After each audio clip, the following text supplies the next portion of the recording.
bonsoir la team, j'espère que vous allez bien. Pour tous ceux-là qui sont nouveaux dans notre chaîne, cliquez sur la notification afin de vous abonner pour que chaque fois que nous avons une formation concernant l'industrie des Forex ou bien une information concernant l'industrie des Forex, pour que vous puissiez être notifié. Parce que cette année, nous allons vous donner nos deux stratégies, comment est-ce que nous faisons pour pouvoir trader l'or et être rentable sur le marché de l'or. Et comment est-ce que quelle est la stratégie également que nous utilisons sur d'autres paires, tous les paires liés au dollar, ce qu'on appelle le major pair, l'euro contre dollar, le livre sterling contre dollar, également le dollar Nouvelle-Zélande contre dollar, tout ce qui est lié au dollar, d'accord? Oui, nous allons vous montrer également notre stratégie que nous utilisons pour trader tous ces marchés-là pour être rentables. Donc, abonnez-vous et surtout, pour ceux-là qui souhaiteraient également faire partie de la communauté de Cyprien FX, cliquez tout simplement sur le lien Telegram, vous rejoignez mon équipe. Parce que dans mon équipe Telegram, je partage également des signaux pour permettre aux débutants de pouvoir gagner de l'argent pendant ce temps qu'ils sont en train de se former. Parce que les formations également sont dans ma chaîne et étant gratuites. Nous n'avons pas encore fini les formations, mais nous sommes en train de sortir des sujets, vidéo après vidéo, pour chaque sujet. Les gars. Donc, aujourd'hui, nous allons voir comment est-ce que nous faisons nos analyses techniques, comment est-ce qu'on peut faire son analyse technique avec succès. Comment est-ce qu'on peut faire son analyse technique pour prédire la direction du marché avec succès. À quel time frame on peut se fier pour faire son analyse technique. À quel time frame qu'on peut fier pour faire son analyse technique. Est-ce qu'on doit faire son analyse technique en 15 minutes? Est-ce qu'on doit faire son analyse technique en 1 heure, en 2 heures, en 3 heures, en 4 heures, en une journée, okay? En une semaine? Quelle est l'heure qui est important pour un trader de pouvoir mettre son graphique pour pouvoir mieux faire son analyse technique afin de prédire donc la direction de marché. La première des choses que vous devez vous poser comme question, c'est d'abord, quelle est ma méthode de trading? Je suis celui qui est un scalper. Si vous êtes un scalper, vous faites dans le scalping, ok? Les scalpers généralement sont ceux-là qui traitent entre 5, ils skype en 5 minutes, 1 minute. Vous n'en avez pas besoin de pouvoir aller loin pour faire votre analyse technique. Vous pouvez commencer sur 1 heure, au maximum 4 heures pour prédire. Parce qu'un scalper, c'est quelqu'un qui prend des petits mouvements et il sort rapidement. Des petits mouvements, il sort rapidement. Donc, ce qui fait donc que quand il passe sur 4 heures, c'est pour tout simplement voir la direction de marché sur 4 heures. Enfin, maintenant, entrer maintenant sur le petit time frame qui est 5 minutes ou bien 1 minute, commencer à skyper. Est-ce que vous êtes un day trader? Un day trader, c'est moi. OK? Un day trader, généralement, c'est des gens qui peuvent prendre des positions qui peuvent durer une journée. OK? Quel est le meilleur time frame pour un day trader qui doit faire son analyse technique? Est-ce que c'est 1 heure? Est-ce que c'est 4 heures? Est-ce que c'est daily? Je conseillerais un day trader de commencer en daily et descendre sur 4 heures et descendre tout simplement en 15 minutes. C'est pour décider maintenant s'il peut prendre position. OK? Je dis bien, je conseille à un day trader d'aller jusqu'à une journée. Et je vais vous expliquer pourquoi est-ce que je conseille à un day trader d'aller jusqu'à une journée. Nous allons faire une petite analyse technique sur ce marché de l'or et nous allons commencer sur 4 heures. Après 4 heures, je vais vous montrer pourquoi est-ce que je conseille d'aller jusqu'à en daily. OK? Et parfois même, je peux aller jusqu'en weekly au cas où s'il y a des choses qui ne concordent pas. J'espère que vous avez compris. Je dis bien, des fois même, je peux aller jusqu'en weekly time frame. Pourquoi? S'il y a des choses qui ne concordent pas bien. D'accord? Ça veut dire que je peux aller en weekly time frame au cas où si je fais mon analyse en daily, je me rends compte que la direction que daily donne n'est pas la même direction que 4 donne. Je monte maintenant en weekly pour voir si la direction que weekly donne est même la même direction que daily donne. Je considère les deux là. OK? Voilà. Il faut que deux au moins, 2 sur 3 plus prendre la même direction. Et les deux qui prennent la même direction, c'est là-bas où je dois me focaliser. Ça veut dire quoi? Si 4 montre que le marché est, par exemple, haussier, ça c'est un exemple. Je pars en daily, je me rends compte que daily montre que le marché est baissier. Vous voyez, il y a divergence. D'accord? Dans ce cas, je vais monter en weekly pour voir quel est weekly me dit. Weekly me dit qu'elle est baissière ou bien elle est haussière. Si weekly me dit qu'elle est haussière, je considère weekly. OK?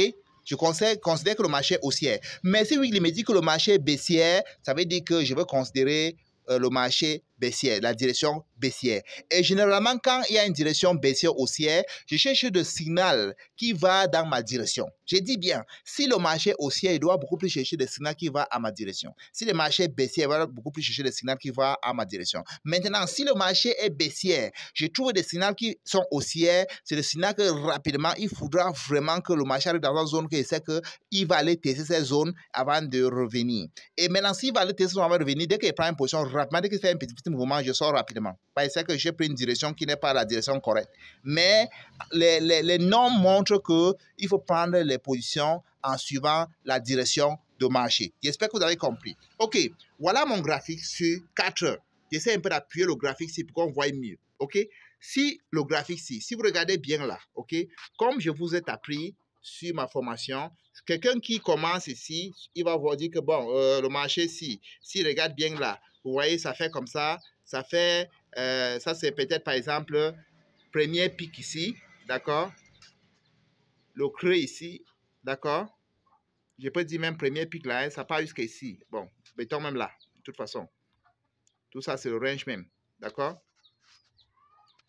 On va reprendre, reprenons pour qu'on comprenne, regardez, reprenons pour qu'on comprenne, ok, premier pic là, d'autres vont dire que c'est le creux là, d'accord, considérons ça comme ça, pic là, non, d'autres vont dire que c'est le creux là, et ils vont dire que le creux-ci, a cassé ceci. C'est un changement de caractère. Nous allons voir quelque chose. Après, regardez, le marché va en haut. La question que je vais poser, c'est quoi? C'est que, est-ce que ça là, on considère ça comme un marché haussier? On considère ça comme un marché haussier? Non. Pourquoi on ne considère pas ça comme un marché haussier?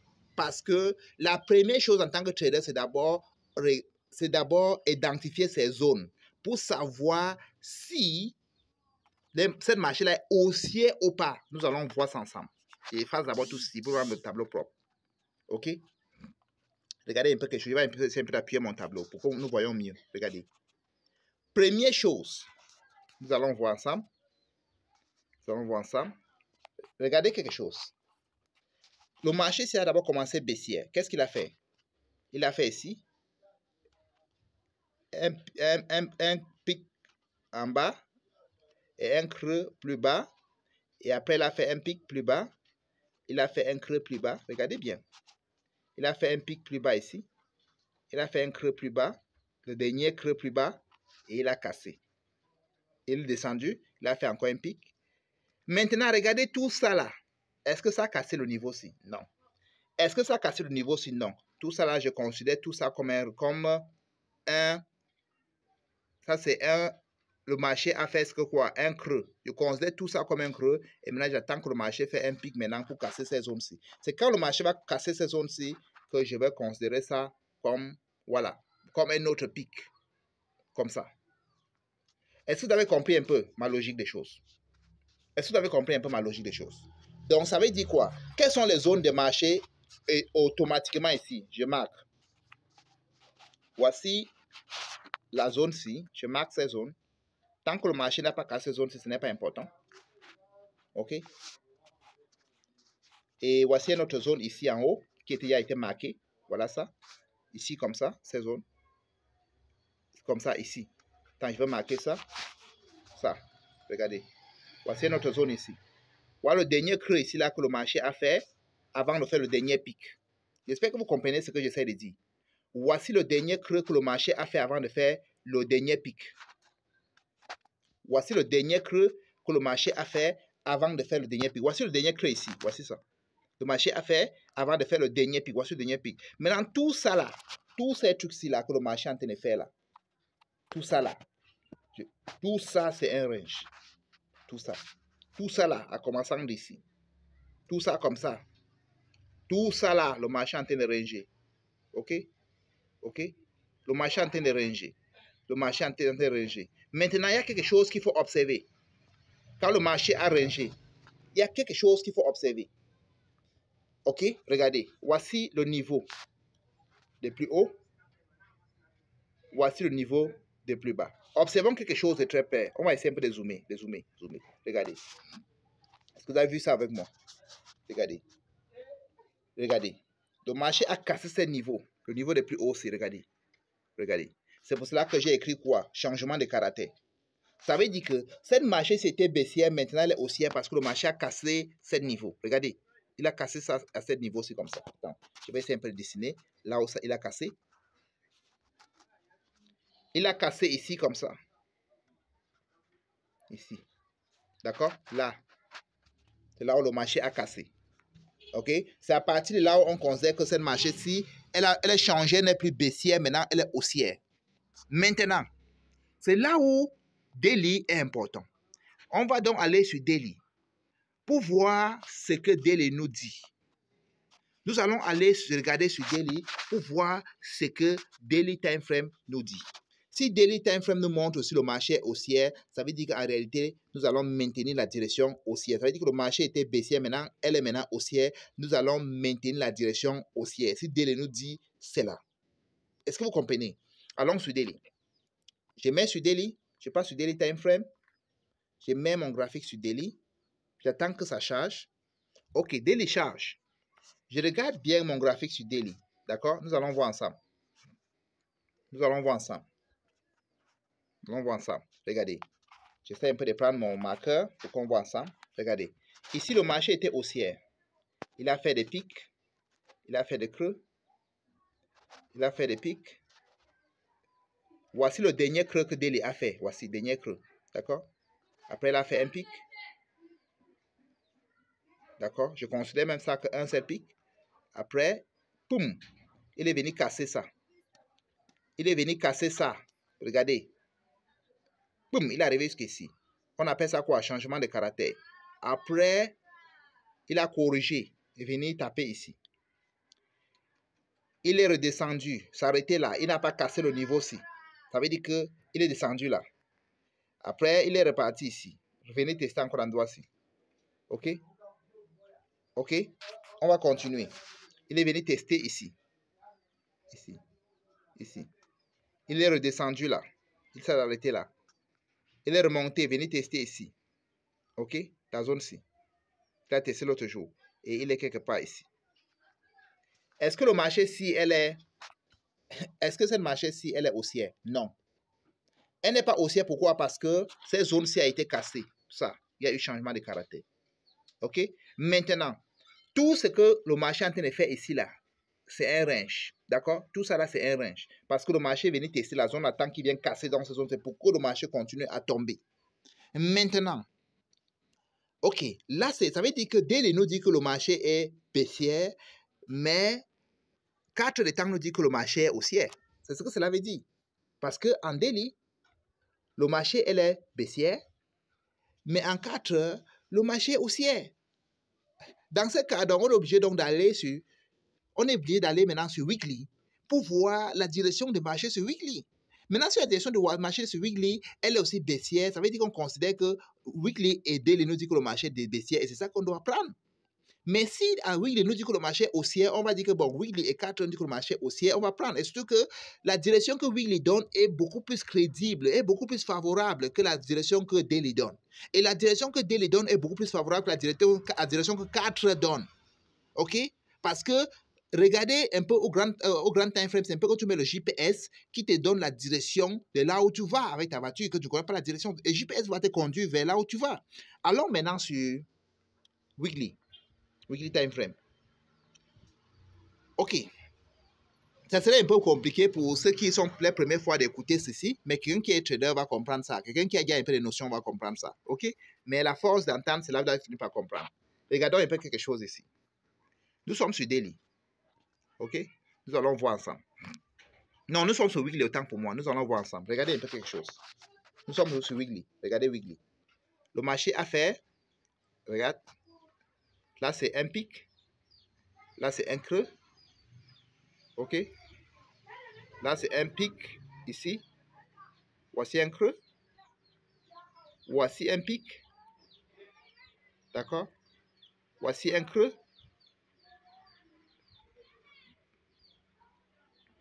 Voici un dernier pic. Et le marché a cassé ces zones. Le marché a cassé ici. C'est-à-dire quoi? Changement de caractère. Et le marché est remonté pour venir tester la zone-ci. Qu'est-ce qu'on attend le marché maintenant? Poum, on attend que le marché continue à tomber. C'est-à-dire quoi? Ça veut dire quoi? Ça là, ça veut dire quoi? Ça veut dire que le marché est baissier. Parce que même sur Weekly, il y a eu ce qu'on appelle changement de caractère. Même chose sur Daily, il y a eu ce qu'on appelle changement de caractère. Ça veut dire quoi exactement, les gars? Là, c'est un grand secret. OK? Le marché financier est baissier. Préparez-vous à vendre le marché. D'accord? Et je vais vous révéler un secret, qui est un secret que beaucoup de traders ne peuvent pas vous révéler, c'est là, les gars. Sachez que comme Donald Trump va prendre des affaires, Donald Trump va monter aux affaires, toutes les autres paires qui sont liées au dollar là vont s'écouler. Parce que le dollar est de plus en plus en train de prendre de la force. Et quand le dollar prend de la force, qu'est-ce qui se passe? L'euro tombe. Quand le dollar prend de la force, qu'est-ce qui se passe? Livre sterling tombe. Quand le dollar prend de la force, le dollar zélandais tombe. Et quand le dollar prend de la force, qu'est-ce qui va se passer? L'or va tomber. On appelle ça l'analyse fondamentale. Donc, si on remet l'analyse technique avec l'analyse fondamentale, l'analyse même technique nous montre que l'or est en train de chuter, montre la direction de tomber. Et tout simplement, veut dire que les gars, quelqu'un peut entrer dans le dollar et puis tu restes là-bas. Tu peux entrer dans l'or, tu achètes, tu restes là-bas. Ou bien comme tu vends, tu restes dedans. OK? Pour ceux qui traitent le dollar, ils doivent beaucoup plus chercher des signaux d'achat, pas des signaux de vente.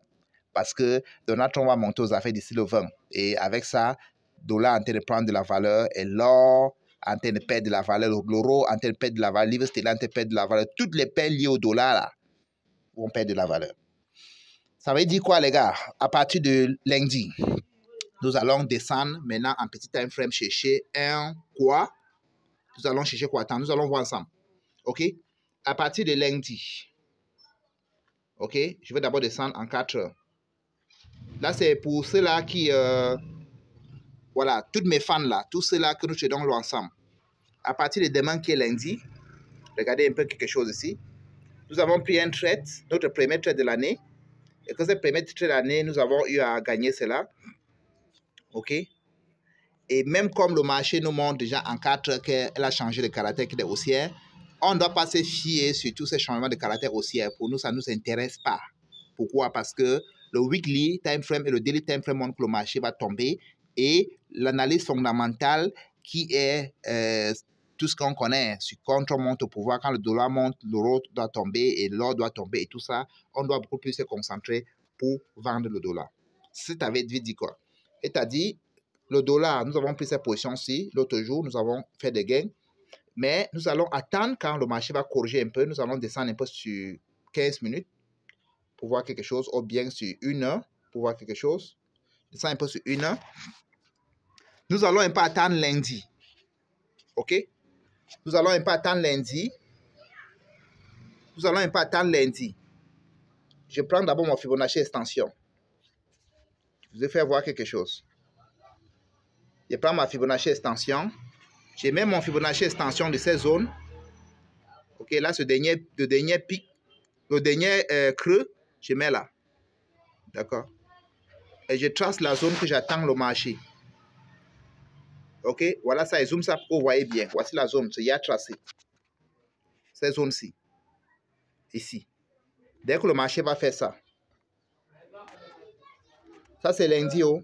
Si ça ne fait pas ça lundi, attends même mardi, il n'y a pas de souci. Parce que, en termes de trading, quand vous savez ce que vous cherchez dans le marché, vous n'êtes pas pressé. Attends que le marché revienne visiter la zone-ci. Cette zone, comme ça. Dès qu'il arrive ici, je vends maintenant le marché. Est-ce que vous avez suivi? Il y a tant que le marché vient à lundi, il vient visiter ces zones. Ici, comme ça. Ici. Dès qu'il corrige, il vient visiter ces zones de 61 à 82, à 61 à 78, de 61,8 de 78. Dès qu'il vient visiter la zone, boum, je revends le marché. Et quand je revends le marché, qu'est-ce qu'il fait? OK? Qu'est-ce que je fais après avoir le marché?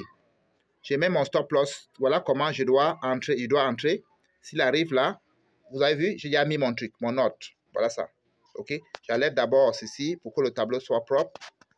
OK? OK? Je vends et j'ai déjà mis mon note. Je mets mon stop loss loin ici en haut comme ça, ici. OK? Et maintenant, qu'est-ce que je fais? Je dois maintenant viser ces zones. Parce que voilà une zone que le marché a une forte probabilité de venir tester.